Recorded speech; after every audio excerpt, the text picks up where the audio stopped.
with? Yeah, my name is Dambo Comedian! What do you think Filipinos are known for?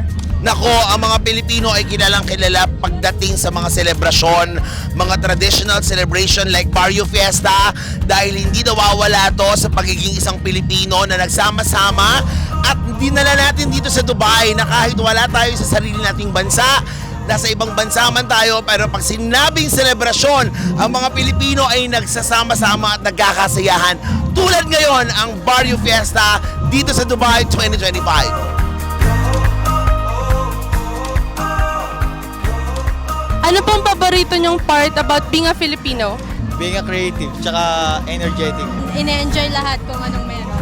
Cuisine, food, I mean. What is the most Filipino thing that you do? Filipino time, loging late. Yeah. Karaoke, yeah. Kumakain ng nagkakamay. What do you think Filipinos are known for?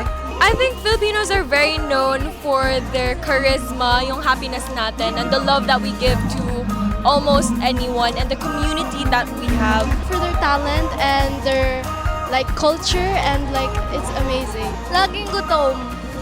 Ang gutom na nga ako eh. What's your favorite Filipino delicacy? Palabok. Like, it's so good. Sinigang. Sisig. Tapsilog, Ano po ang pinaka namimiss nyo sa Pilipinas? ang aking family. Oh, number one yun, ang family, di ba? Tayo mga Pilipino, pag nasa ibang bansa, ang pamilya natin ang naaalala natin.